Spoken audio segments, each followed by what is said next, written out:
funny, I can shave 100 people in a day like nothing, and I always nick myself. I guess that's why my business goes so well. The freedom of a business. You know, freedom is a mentality, really. You think free, you are free. A free mentality is what defines my state of being, you see. It's what's given me the ability to carve out a life for myself. Liberty. Funny thing about that, of course, is my being sold as a slave to Mr. Middleton in Liberty, Missouri. But it all worked out for me. It's all no problem. My old master, he didn't see no more use for me after he took me from my hometown of Virginia. So he sold me at the general store for a meal and a rifle, dim-witted as he is.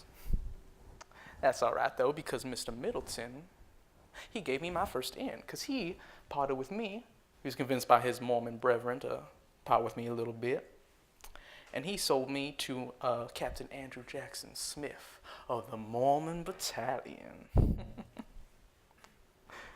See, he needed a personal servant to find his way through the Mormon Battalion, taking it west 1,500 miles through Santa Fe and then into San Diego for the conquest of California.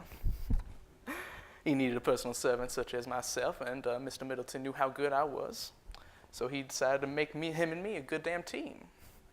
And we did. I always remember there was this one time when Smith and I, we wanted to take some of the fine brandy from the medicine mixins that the troops had. And when they started to find out, they were freaking out a little bit.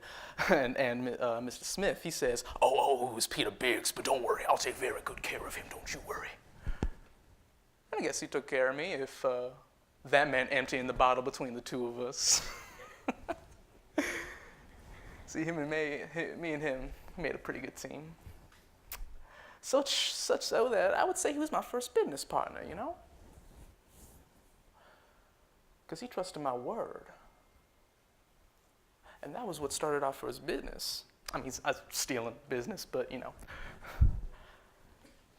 Words, liberty, mentality. Those are all the things that got me out of being a slave in every sense of the word. And of course, it did it so much so that when we got to Los Angeles, largest Mexican city in California, he said, oh, Peter, you've been so good to me, you know? Just take your freedom. That ain't no problem. That's at least how it went in my head. And it's because we made such good business partners that he knew he could trust me for whatever he needed, freedom or not. And so when I made it down to Los Angeles, I noticed that it was held by the U.S. Army, you know, and everyone was sitting down waiting to see what would happen. But not me, no sir. I made sure to know everyone who's anyone. Of course, the Americans didn't take too much to Mr. Step and Fetch It, but you know who did was the Californians, especially Refugio. Ooh, my sweet Refugio. And I kicked it off real well. And what was good about that is that not only did I have a nice little lady with me, I had an in to the Californians. And that was how I got my first business going. See, because Refugio, Refugio, she got me connected to Doña Ramona, or as many people called her, Miss Fremont, for her little liaison with Mr. John C. Fremont, the captain, but we won't get into that too much now, will we? So she was holding this little ball one night, and she needed a master of ceremonies. And she didn't want to upset none of her clientele. So she came up to me. She said, Peter, would you mind being El Bastionero?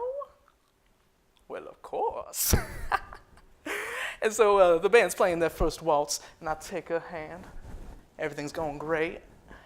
Until, of course, that loudmouth, poor excuse of a southerner, Alex Bell, he comes in, guns a-blazing, literally, and he says, now, Doña Ramona, would you rather take the hand of a nigger instead of the hand of a white man?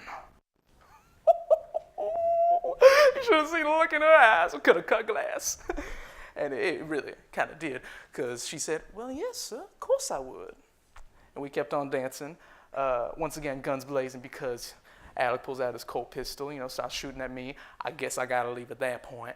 So I'm waving goodbye to Doña Ramona, bullets flying past me, and hide out for a few days. That's the right thing to do at that point. And the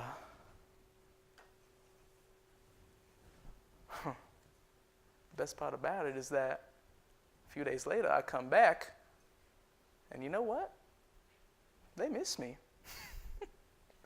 And that was when I knew that I put my foot into the door of this community so well, they couldn't get by without me. Hell, other communities couldn't get by without me. Take San Francisco, for instance. Juana, our little one, she loves the story about the cats. So I got this man here. I'm fixing him up a little bit, and he's talking about how all his clients up in San Francisco, well, they got a rat problem. And he's talking about that. And I say, oh, well, we got the opposite problem here in Los Angeles, mister, because we got too many cats, not enough rats. And so I stop him right there. I ask him, now, where's the steamers? Where they going up to San Francisco? When they going? Who's running them? He tells me all that. And then I take every cat I can by hook or crook. And I take them and I ship them up to San Francisco, sending all his clientele. And those rats didn't know what hit them. Literally. And so I got what do you call it, a monopoly. They didn't like that word monopoly, but I can name any price I want, and that's what matters, $10, $15, $20 a piece. And there was nothing they could do about it. And that was my first big business, is what I would used to call it, Because all of my business down here in Los Angeles, my word, well, that was what spread up there, so they could trust me even though they didn't even know me. And so with all this renown, of course, I go up to Bella Union. That's the hotel that all the fancy Americans they're going to when they're visiting. I go up, I talk to the clients there, and I come in with my best at your service smile. And I say, excuse me, pretty please. I say it really nicely. I say, could I just start up a little barbershop business right next to your place? It ain't gonna hurt you none, ain't cutting into nothing, and I'm just gonna service your clientele. How's that sound? And they were all right with it, so I made the New Orleans Saloon.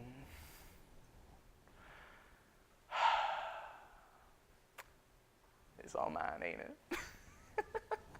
And so I wanted to make it nice and close to home, you know what I mean? And so I would do everything they want, I would shave, shampoo, boot blacken, everything you can think of that can make you nice and comfortable, laundry, errands, anything you need. And they started to trust me real well. Yes, they did. And see, it's this barbershop business. I heard about it first when I was in Virginia, back where I'm from. And there, everybody knows about the free black barber in every town. We're talking Thaddeus Harris, George Henry, Thomas Pierce, Jacob Riddick, James Penn, Robert Campbell, and now, Peter Biggs. See, we're trailblazers of our time. We are the people.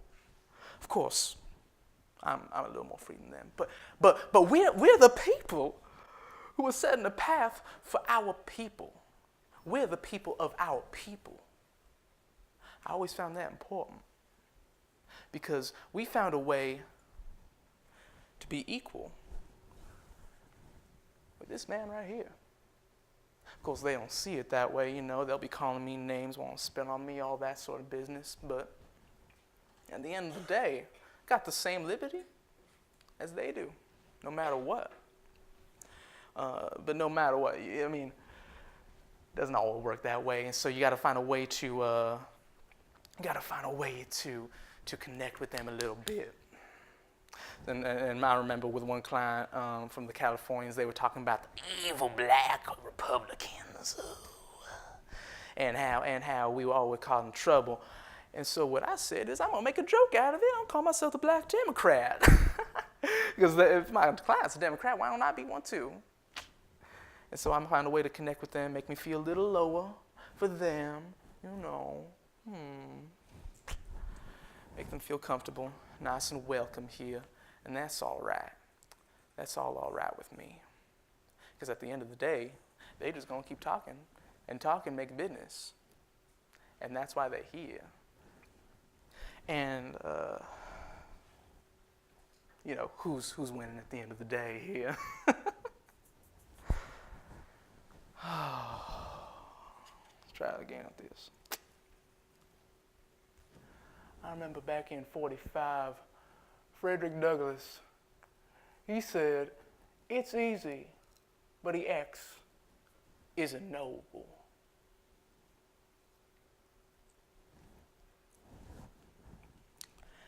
And I never really got that. Because if I'm giving a service to my community, if I'm helping these people out, and at the same time helping my people out, feeding my daughter, feeding my wife. Now, sir, what's wrong with that? Of course, when he brings it up like that, you know, it talks about the business of it and why, you know, it might go into a decline. And yes, we are in a decline right now, but that's all right. We're always on the up and up. It's because of those foreigners that are coming in trying to cut into my business, you know. And so, of course, we got to cut our prices in half. It's, you know, accommodate. But at the end of the day, this man trusts me still. He trusts me to do the thing that I've always been doing. And what's not noble about that? Now, the only thing I can ask is that man cutting into my business, he just pays respect to it, you know? Because these new cats, they ain't know nothing about this town, about the balls that used to go on, about the Californians, you know? They don't know nothing about that. They just need to have a form of respect for this. Especially that damn impertinent waiter over at Baker's restaurant. Matter of fact, I should get going about that. Show him a piece of my mind.